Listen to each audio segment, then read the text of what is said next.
दोस्तों कश्मीर जो कि बरे सगीर के शुमाल में वाक़या एक रियासत है जिसका कुछ हिस्सा पाकिस्तान के पास है जिसको हम आज़ाद कश्मीर कहते हैं और इसका कुछ हिस्सा जो कि इंडियंस के कंट्रोल में है जिसको मकबूजा कश्मीर कहा जाता है। तो आज की इस वीडियो में मैं आपको बताऊंगा कि हम 5 फरवरी को योम कश्मीर क्यों मनाते हैं और अंग्रेजों ने इंडिया और पाकिस्तान की पार्टीशन के दौरान इस रियासत का इशू रिजॉल्व क्यों नहीं किया था। तो आज की इस वीडियो में हम जानेंगे हिस्ट्री ऑफ कश्मीर।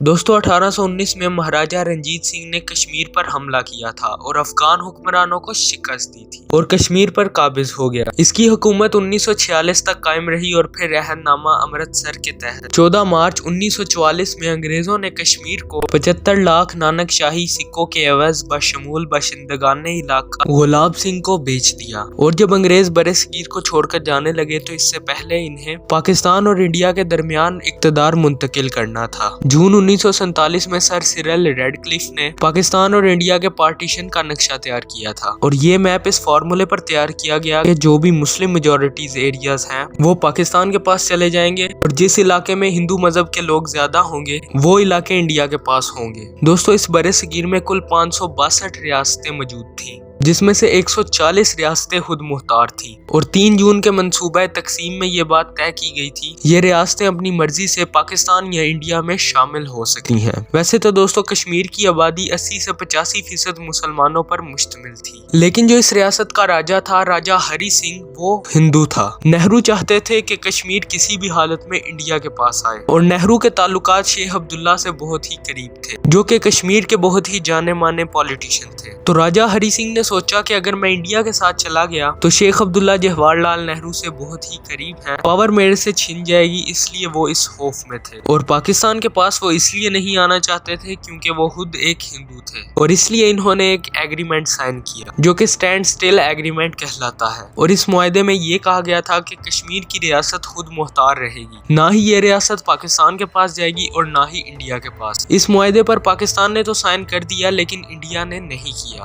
और इधर 22 अक्टूबर 1947 को पाकिस्तानी पश्तून ट्राइबल्स ने कश्मीर पर हमला कर दिया। इस ऑपरेशन को गुलमर्ग प्लान भी कहा जाता है। इसमें तकरीबन कुल 20 मुख्तलिफ कबाइल थे जिनकी कुल तादाद तकरीबन 20,000 थी। इन पश्तूनों का ताल्लुक वजीरिस्तान, बनू, पेशावर, कोहाट वगैरह से था। इस सब को देखते हुए उस वक्त के राजा हरी सिंह ने भारत की हुकूमत से मदद मांगी और भारत की फौज कश्मीर पहुंची। लेकिन कौन जानता था कि वो फौज जिसको हरी सिंह ने मदद के लिए बुलाया था वो फौज उसी कश्मीर पर काबिज हो जाएगी। शुरू में ये जंग जम्मू कश्मीर फोर्सेस के दरमियान ही लड़ी गई लेकिन आहिस्ता आहिस्ता इसमें पाकिस्तान और भारत की फौज की मुदाखलत भी शुरू हो गई। ये जंग 31 दिसंबर 1948 की रात को खत्म हुई। इसके बाद 1965 की जंग भी कश्मीर पर ही हुई थी और 1999 जो कारगिल वार हुई वो भी कश्मीर के मुद्दे पर ही हुई। 1 जनवरी 1949 को सलामती कौंसिल की मुदाखलत के वक्त सीज फायर का ऐलान किया गया जिस पर दोनों मुमालिक को जंग बंदी करनी पड़ी और इसके बाद से अब तक ये मसला हल नहीं हो सका। और उस वक्त पाकिस्तान ने कश्मीर के 30% हिस्से को अपने कब्जे में ले लिया था। 1990 में जमात इस्लामी के अमीर गाजी हुसैन साहब ने कश्मीरी मुसलमानों से इजहार यकजहती मनाने के लिए कश्मीर डे मनाने की कॉल दी और इनका साथ उस वक्त के अपोजिशन लीडर नवाज शरीफ ने दिया जिस पर उस वक्त की वजीर आजम बेनजीर भुट्टो ने 5 फरवरी को कश्मीर डे मनाने का ऐलान किया। और 1990 के बाद से पाकिस्तानी अब तक अपने कश्मीरी मुसलमानों से इजहार यकजहती के तौर पर मनाते हैं।